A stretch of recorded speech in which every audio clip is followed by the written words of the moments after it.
세상을 절대 옳다, 그르다로 판단하지 마라. 사람이 보고 싶은 것만 보고 듣고 싶은 것만 들을 수 있다면 얼마나 행복하게 살 수 있을까? 그러나 우리는 눈이 있기에 보고 싶은 것만 보고 살 수 없고 귀가 있기에 듣기 좋은 소리만 듣고 살 수 없는 노릇이지. 사실 인간이면 누구나 마음이 늘 흔들리면서 살 수밖에 없는 게 보편적인 우리의 모습이 아닐까? 오죽하면 파스칼은 그에 져서 팡세에서 사람은 생각하는 갈대라고 표현했을까? 더군다나 듣기 좋은 말보다는 듣기 싫은 말이나 꼴 보기 싫은 상황을 접하게 되면 마음이 더 심하게 요동치게 되지. 순식간에 화가 올라오거나 짜증이 나기도 하고 심지어는 욕도 나올 수밖에 없는 게 어쩌면 우리들의 평범한 일상이 아닐까 싶어. 아무리 인간이 생각하는 갈대라 하지만 왜 우리들의 마음은 그렇게 늘 흔들리는 걸까에 대해 고민해 본 적은 있니? 아마도 그건 너희가 지금까지 경험한 것과 배운 것을 바탕으로 형성된 가치관의 충돌 때문일 확률이 가장 높을 거야. 눈앞에서 일어나는 모든 일과 상황에 대하여 자신도 모르게 옳은 것과 그른 것을 판단하는 이미 습관화된 그 버릇 때문이지. 그런 이분법적인 가치관이 머릿속에서 작동되고 있다 보니 세상은 늘 내 맘 같지 않을 테고 그런 까닭에 마음이 흔들리고 괴로움이나 외로움은 더욱 가중되고 있는 건 아닌지 점검해 볼 필요가 있어. 따지고 보면 세상의 일들이라는 게 과연 확실하게 맞고 틀리는 게 얼마나 있을까? 하물며 지구는 둥글다라는 사실마저도 예전에는 틀린 거였고 심지어는 정신병자 취급까지 당할 정도였으니 말이지. 더군다나 우리 생활에서 일어나는 일이나 사람들과의 관계조차도 이분법적으로 재단하는 버릇이 계속되는 한 당연히 수많은 오류는 일어날 수밖에 없을 테지. 그 모든 일들이나 관계는 장님 코끼리 만지기 식으로 각자의 경험에 따라서 달리 판단할 수밖에 없고 때와 장소와 상황에 따라서 언제나 변할 수 있는 것이 분명한 것인데도 말이야. 나 역시 이와 같은 옳고 그른 것을 판별하려는 가치관 때문에 크게 충격을 받고 정말 얼굴이 빨개진 적이 있었는데 그건 아주 거창한 경험이 아니라 아주 작고 우연한 기회에서였던 것 같아. 너희도 알겠지만 1990년대에 파리 출장을 자주 간 적이 있었지. 그 당시 어느 해인가 파리 시내는 거리마다 더럽게 널브러져 있는 담배꽁초와 휴지들 천지였어. 거리에 휴지통 자체도 없었고 말이야. 정말 실망이 이만저만 아니었지. 이렇게 거리도 더럽고 공중도덕도 안 지키는 나라가 어떻게 선진국이라고 으스댈 수 있는 거지? 정말 한심한 나라네 하고 속으로 비웃었지. 아무리 프랑스가 낭만적인 예술의 나라이자 현대와 중세가 멋지게 어우러진 국가라 모두가 한 번쯤은 꼭 가보고 싶어 하는 선진국이라 할지라도 말이야. 마침 그들의 자랑인 루브르 박물관에 다녀온 뒤로는 아프리카에서 강탈한 유물들 천지라 도적놈들이 따로 없네 하고 생각하던 참이었거든. 그래서 참다 참다 실망감에 물어봤지. 도대체 그 유명한 로망의 대상이었던 파리지앵이라든가 파리지엔느들의 선진 시민의식은 어디로 가고 왜 이렇게 거리는 지저분하고 사람들은 아무렇지도 않게 꽁초와 휴지를 양심 없이 버릴 수가 있느냐고. 그랬더니 이런 대답이 돌아왔어. 이렇게 우리가 쓰레기를 버려야 직업이 없는 사람이 고용되어 휴지를 줍게 해 새로운 고용 창출을 할 수 있다라고. 그냥 그렇게 아무렇지도 않게 대답한 걸 보고 난 순간 머리에 무언가 쿵 하고 한 대 크게 얻어맞은 것 같았지. 한국에서는 거리에 꽁초를 벌이는 사람은 경범죄 처벌도 받고 나쁜 시민으로 인식되는데 여기서는 오히려 그것이 나쁜 일이 아니고 고용 창출을 도와줄 수 있는 행위이구나라는 사실. 그야말로 신선한 문화 충격이었지. 그때 사실 나의 이분법적인 생각, 즉 무엇이 좋고 무엇이 나쁜 건가에 대한 기존 관념이 무너지는 듯한 큰 소용돌이가 일어났지. 아주 단편적인 이야기지만 내가 지금껏 옳다고 배워왔고 형성되어 온 가치관들이 송두리째 무너지는 체험을 했던 거지. 아무튼 그게 큰 계기가 된 것 같아. 그래서 그 이후부터는 나는 이분법적인 가치관에서 어느 정도는 벗어날 수 있게 됐어. 내가 배운 옳다, 그르다라는 가치관이 어느 누군가 보면 전혀 온당치 않은 것이 될 수 있음을, 인간사 대부분 일들에 대한 옳다, 그르다, 맞다, 틀리다라는 판단이란 게 때와 장소와 상황이 다르면 얼마든지 바뀔 수가 있는 거라는 사실을 한 방에 부끄러움을 느끼며 깨달았으니까 말이야. 그러다 보니 그 이후부터는 이상하게 화나는 것도 줄어들고 어떤 상황에서는 다양하게 생각하는 버릇이 생기더라고. 더 솔직히 이야기하면 이해의 폭이 넓어졌다고나 할까? 이런 유사한 경험은 너희도 분명히 있었을 거라 생각해. 그래서 어떤 상황에 대해 못마땅하거나 화가 난 경우가 있다면 그건 아마 너희의 이분법적인 생각이나 고정관념 때문에 그런 감정이 올라왔을 수 있다는 점을 늘 간과해서는 안 될 것 같아.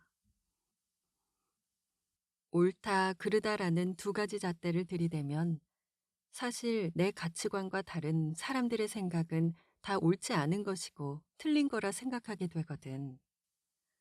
그럼 결국 내 눈에는 남들이 다 잘못하는 것으로 보이겠지?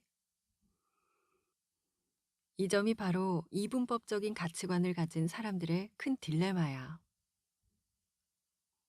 그래서 흑백 논리가 강한 가치관을 가진 사람일수록 남과 사사건건 부딪히기 일쑤지. 그러다 보니 매일 마음이 심란하고 불안하고 화날 수밖에 없는 상황이 자주 발생하게 되는 것 같아. 사실 세상은 흑과 백만 있는 것이 아니고 다양한 색깔은 물론 조금 더 옅은 흑색도 있고 조금 더 진한 회색도 있는 건데 말이야. 그래서 너희가 세상을 좀 더 아름답고 평화롭게 살아가고자 한다면 어떤 경우든 옳다, 그르다, 맞다, 틀리다라는 이분법적인 가치관에서 벗어나야겠지. 그럴 때 비로소 너희 눈앞에는 훨씬 더 여유롭고 멋진 세상이 펼쳐질 거라는 생각이 들어. 게다가 이해의 폭이 넓어지니 남과 충돌할 일도 줄어들고 오해하는 일도 급속하게 줄어들어 타인과의 관계에서 스트레스 받는 일 또한 훨씬 줄어들겠지. 일곱 색깔 무지개가 아름답듯이 우리가 살아가는 세상은 나와 다른 사람들이 살기에 아름다운 거고 나와 다른 가치관을 가진 사람들이 더불어 살기에 더욱 빛나는 것은 아닐까? 때때로 죽음에 대해서 생각하라. 인간이면 누구나 피할 수 없는 절대 진리. 그것이 바로 죽음이라는 것쯤은 너희도 충분히 잘 알고 있을 테지. 때때로 죽음에 대해서 생각하라 하니까 뜬금없다고 할지도 모르지. 살아가기도 바쁜데 어떻게 죽음까지 생각하면서 살아야 하냐고 강변할 수도 있을 거야. 그래, 맞아. 나 또한 젊었을 때는 삶과 죽음에 대한 생각은 고사하고 가족을 부양하거나 일에 대한 성취감을 맛보기 위해서 24시간이 모자랄 정도로 이리 뛰고 저리 뛰고 그야말로 눈코 뜰 새 없이 바쁘게 살았으니까. 누구나 그렇듯이 그냥 죽음이라는 것은 굳이 입 밖에 내지 않더라도 막연하게나마 마음속에 자리하고 있는 약간의 두려움이나 피해야 할 그 무엇 정도로만 생각했지. 그런데 50대가 넘어가고 60대가 되고 보니 부쩍 죽음이라는 것에 대해 생각이 많아지더구나. 특히 양가의 모든 부모님이 다 돌아가시고 난 뒤에는 삶과 죽음에 대해 자신을 더 부쩍 돌아보는 시간이 많아지게 되더라고. 그 와중에 무엇보다도 가장 큰 변화는 그동안 막연하게나마 생각했던 삶은 유한하다라는 말의 실체가 이제는 점점 더 피부에 와닿도록 느껴진다는 것이지. 너희는 죽음이란 단어를 연상하면 금방 어떤 것들이 떠오를까? 머릿속으로는 탄생과 소멸, 천국과 지옥, 환생, 구원, 한 줌의 재 같은 낱말들이 떠오르겠지만 솔직히 마음속으로는 어두움이라든가 막연한 두려움, 그리고 무서움 같은 것들이 떠오르지 않니? 되게 비슷하겠지. 나 역시 그랬으니까. 재작년에 돌아가신 할머니는 돌아가시기 한 달여 전까지만 해도 내게 늘 이렇게 말씀하셨단다. 내가 네 덕에 100살이 넘도록 이렇게 편히 살다가 당장 죽어도 여한이 없을 정도로 행복한데 이제 몸도 여기저기 아프고 힘드니 아주 내가 편히 쉴 자리로 돌아가야겠다. 아직도 내 입에 맴도는 편히 쉴 자리, 내 편히 쉴 자리. 그렇게 할머니가 돌아가신 후 나는 그동안 막연하게 생각해왔던 그 모든 것들, 가령 삶이란 죽음이란 과연 내게 무엇일까라는 고민에서 나름 어느 정도는 벗어날 수 있는 깨우침을 얻은 것 같아. 그것은 다름 아닌 삶과 죽음은 각각 다른 것이 아닌 그냥 하나라는 거야. 항상 내 맘속에 살아계시기에 할머니는 돌아가신 게 아니라 내가 살아있는 동안에는 내 곁에 영원히 살아계시는 것처럼 느껴진다는 것이지. 칼릴 지브란이 말했던 생명과 죽음은 하나이다. 마치 강과 바다가 하나인 것처럼. 그래서 그런지 이제는 죽음을 대하는 자세가 담담하고 그렇게 슬프지는 않은 것 같구나. 어느 중국의 시인이 이렇게 이야기했다지. 내가 이 세상에 태어났을 때 나는 애통에 울었지만 사람들은 오히려 기쁘다고 웃었다. 마지막으로 이 세상과 하직하고 죽을 때 나는 기뻐서 웃었건만 사람들은 모두 슬프다고 눈물 짓더라. 삶과 죽음에 대한 일종의 해학적 표현이겠지만 이 말 속에는 충분히 우리 인간의 삶과 죽음을 꿰뚫고 있다는 느낌이 들어서 이 말을 떠올릴 때마다 나는 마음이 참 편해지고 그래. 이제 여기서부터는 중요한 이야기야. 너희에게 가끔은 죽음을 생각하면서 살라는 이유이기도 하지. 바로 앞에서 나는 삶과 죽음이 하나라는 것까지는 어느 정도 깨우쳤다고 했는데 그 다음은 그런 죽음을 대하면서 남은 삶을 어떻게 살아가야 웃으면서 편히 쉴 내 자리로 돌아갈 것인가 하는 점이 커다란 숙제처럼 다가왔던 점이야. 그 답을 나는 이렇게 선택했어. 적어도 죽기 전까지. 누군가에게는 도움이 될 수 있는 가치 있는 그 무엇인가를 남겨놓으며 선한 행위를 지속적으로 실천하며 살아가는 것. 이것이 내가 앞으로 추구할 가장 큰 가치이자 소명이 된 셈이지. 너희 역시 살아가면서 삶이 힘들 때, 어떤 일이 풀리지 않아서 괴로울 때, 가끔은 지금 죽을 때라면 하고 생각해보는 시간을 가져보는 것은 어떨까? 그럴 때 그것에 대한 해답은 물론 막혔던 일들에 대한 실마리도 풀릴 수 있고 지금 당장 해결해야 할 문제들은 무엇이며 일 처리의 진정한 우선순위가 어떤 것인지에 대한 해답을 의외로 쉽게 찾을 수도 있을 거란 생각이 들어. 또한 때때로 죽음을 생각하는 그런 자세를 가질 때 비로소 너희의 삶은 충분히 밀도 있고 더욱 가치 있는 시간이 될 것임을 난 믿고 있어.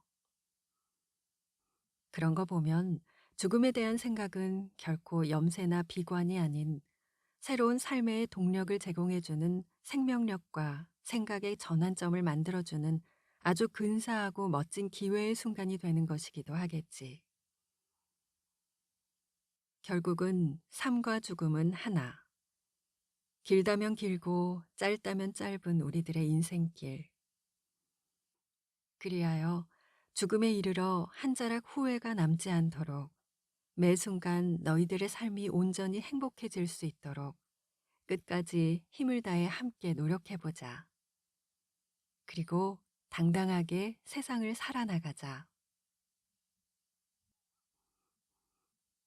30살 넘은 친구에게는 어떤 충고도 하지 마라. 어려서나 학창 시절에 선생님들로부터 종종 이런 이야기들을 들은 적 있지. 친구가 나쁜 일을 하거나 옆길로 새면 그걸 못하도록 말려주는 게 진정한 친구다라고. 이 말은 당연히 1000번이고 10,000번이고 옳은 소리지. 왜냐하면 그때는 배우는 시절이잖아. 오죽하면 한자 배울 학을 쓰는 학창 시절이라 하겠어. 그때는 친구들 상호 간에 어느 게 옳고 어느 게 그른 건지 가치관의 혼란을 겪는 시기이면서 또한 모든 삶을 함께 배워나가는 과정이기도 하니까 말이야. 그래서 어떤 충고를 해도 서로 받아들일 수 있는 마음의 준비가 되어 있는 상태이다 보니 곁에서 솔직하게 충고해주는 친구가 참 좋은 친구구나 라는 생각이 들 수밖에 없지. 그걸 계기로 우정도 더욱 깊어질 테고 말이야. 그런데 이 충고라는 게 나이가 들면서 문제가 되는 경우가 참 많아. 우리가 주위를 한번 둘러보면 나이 들어서도 친구를 위하는 일이라며 친구에게 늘 아낌없는 충고를 해주는 사람들이 종종 있을 거야. 결론적으로 먼저 말한다면 그건 정말 바보 같고 어리석은 일이야. 성인이 된 다음에는 특히 30살이 넘은 친구들 사이에서는 절대 아무리 가까운 친구라 해도 섣불리 충고하면 안 된다는 뜻이지. 설령 나름대로 일리가 있는 말이라 판단되어도 그건 너희 가치관에서만 그럴 수도 있어. 혹시 상대를 위한 진심 어린 배려라고 생각하니? 정말로 너희가 그렇게 생각한다면 그거야말로 스스로 무지를 드러내는 꼴밖에 안 돼.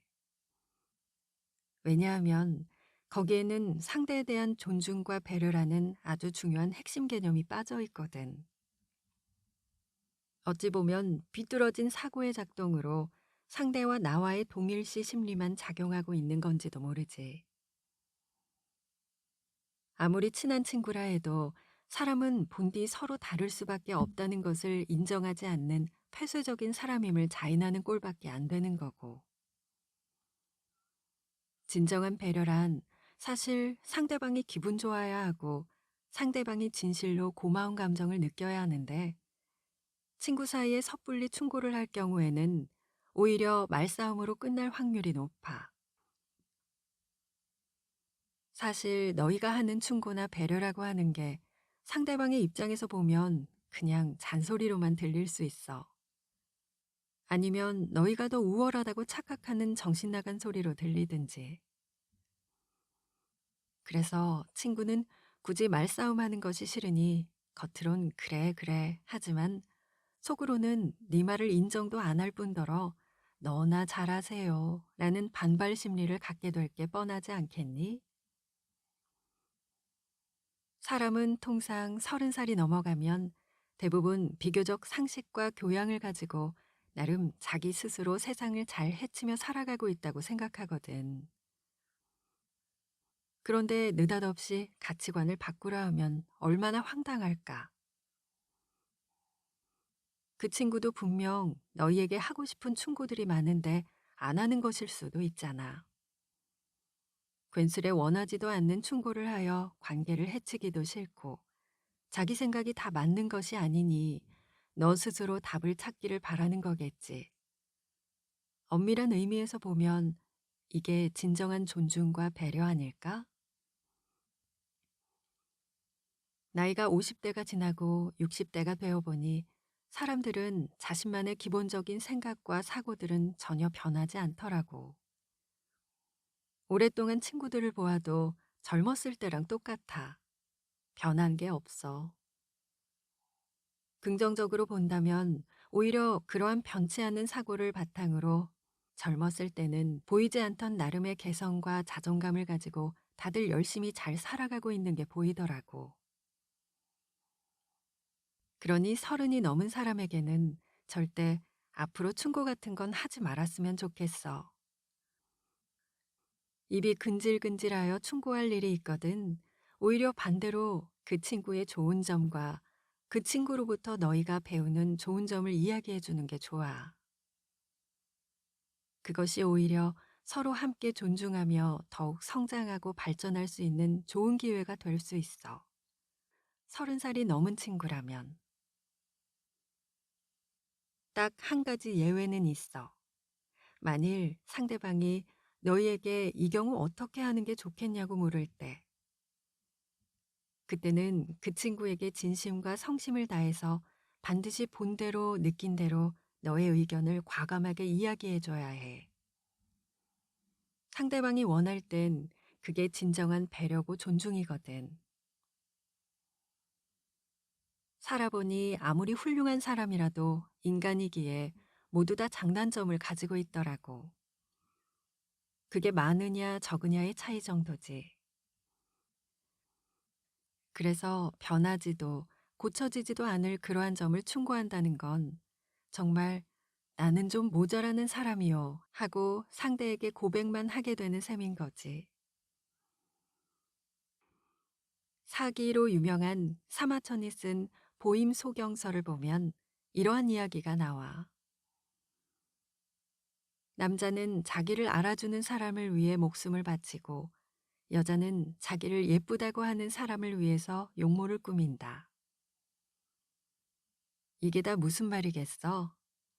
사람들은 자기를 알아주고 인정해주는 사람이 가장 고맙고 좋을 수밖에 없단 말인데 이 글이야말로 정말 남자와 여자의 심리를 꿰뚫어 본 명언이란 생각이 들어. 아무튼 사람을 대할 때 특히나 30이 넘은 사람에겐 앞으로 늘 그냥 있는 그대로 인정해주고 존중하는 자세로 삶의 자세를 가져보자고. 사람이 나이가 들어갈수록 충고보다 더 큰 힘을 발휘하는 건 격려와 칭찬이란 사실을 늘 잊지 않았으면 좋겠어. 친구를 사귈 때 반드시 두 가지는 확인해라. 친구라는 정의에 대해서는 너희도 잘 알다시피 동서고금의 수많은 사람들이 거의 한마디씩 안 한 사람이 없을걸? 왜 그럴까?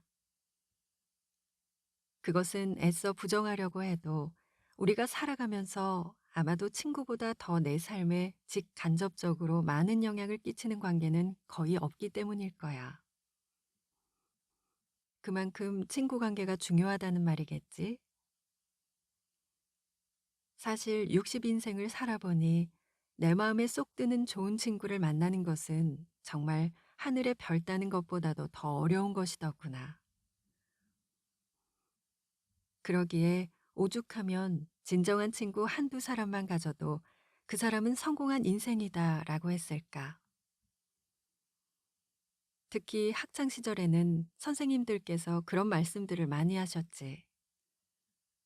그 당시에는 둘러보면 여기도 친구, 저기도 친구, 온통 친구 투성이니까 믿지도 않았었고 의아하기도 했지만 유감스럽게도 나이가 들어갈수록 이 말은 진리가 되더구나. 젊었을 때 어떤 시집에서 읽었던 내용인데 대략 이런 시가 있었던 것 같아. 누가 나를 필요로 할 때 나는 그의 옆에 있어 주었지만 정작 내가 필요로 할 때 내 곁에는 아무도 없었다. 혹시 너희들 지금까지 이런 느낌 가졌던 순간이 있었니? 어때? 참 씁쓸하지. 그러나 이러한 기분은 너희 말고도 거의 모든 사람이 느껴보지 않았을까 싶어. 아마 이러한 모든 말들은 평생을 두고 한결같은 친구를 갖는다는 게 그만큼 어렵다는 말일 거야. 뭐 이렇게 말한다고 해서 좋은 친구를 찾거나 만나지 말라는 이야기는 아니야. 그런 친구가 세상에 아예 없다는 것도 아니고. 하지만 그만큼 너희가 바라는 이상형 같은 완벽한 친구는 거의 없다는 현실을 인정하고 나면 참 편하다는 말이지. 그럼에도 불구하고 인간은 사회적인 동물이기도 하거니와 친구 없이 산다는 것 또한 너무도 외로울 수 있기에 가능하면 좋은 친구가 되기 위해 서로서로 노력해야겠지. 그럼 어떤 친구가 좋은 친구일까? 사람에 따라 다르겠지. 어떤 사람은 돈 많은 친구가 좋을 것이고, 어떤 사람은 지식이 높은 사람 또는 권력을 가지고 있는 사람이 좋은 친구라 생각할 수도 있을 거야. 반면에 어떤 사람들은 인상이 좋은 사람을 아니면 노래를 잘하거나 운동을 잘하는 사람 혹은 유머 감각이 많은 친구를 좋은 친구라고 생각하는 사람들도 있겠지. 물론 어떤 친구가 좋은 친구인지는 무엇보다도 각자의 선택이니 뭐라 할 것까지 없겠지. 하지만 앞으로 좀 더 길게 인생을 살아가면서 오래도록 좋은 친구와 함께 하려면 지금부터 내가 이야기하는 두 가지 유형의 친구를 보다 더 가까이 했으면 싶어. 물론 절대적인 건 아니겠지만 아빠의 경험상 이야기하는 것이니 잘 참고했으면 하는 바람이야. 첫째는 부모에게 효도하는 친구야. 굳이 성경이나 효행록의 이야기들을 살펴볼 필요도 없이 모든 종교에서 인간의 행실 중 가장 기본되는 점이 효라고 강조한 것은 반드시 그만한 이유가 있는 거겠지. 나 또한 60평생 살아오면서 부모에게 효도하는 친구가 결코 행동이 어긋나거나 행실이 엉망인 경우는 거의 본 적이 없는 것 같아.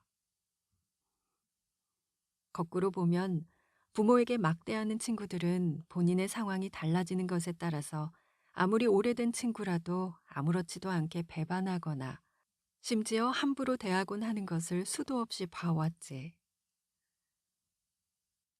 자기 부모에게도 막 대하는 친구가 자기의 기분이나 상황에 따라서 다른 사람들을 그렇게 대하는 건 어쩜 아주 잘 맞는 옷을 입은 것처럼 지극히 자연스러운 일일 수 있을 거야. 그건 이미 경험해보지 않아도 미루어 짐작할 수 있는 일 아닐까? 그러하니 앞으로 친구를 새로 사귄다고 한다면 부모에게 함부로 대하는 친구는 절대로 친구로 삼지 말기를 가장 첫 번째로 당부하마. 옛날부터 지금까지 변하지 않는 건 뭐? 효는 백행의 근본이라 이거지. 둘째는 동물이나 약자에게 따스하게 대하는 자를 친구로 두었으면 해. 약자에게 관대하고 따스한 사람은 두말할 필요도 없고 동물을 잘 보살핀다거나 동물에게 또한 따스하게 대하는 친구는 일단 공감 능력이 높고 본성이 따스하며 측은지심을 아는 선한 사람일 확률이 아주 높아. 그들은 너희의 이야기도 잘 들어줄 것이며 너희의 아픔에 대하여 누구보다도 더욱 공감을 잘해줄 거야. 특히 반려동물을 함부로 죽이거나 난폭하게 대하는 사람은 사이코패스일 확률이 아주 높고 그 정도까지는 아니더라도 동물이나 약한 자들을 함부로 대하는 사람들을 보면 전형적으로 강자에 약하고 약자에 강한 사람인 경우가 대부분이라는 사실이야. 어찌 보면 그들은 무엇보다도 약육강식이라는 동물적인 본능만이 많이 발달된 사람들이지.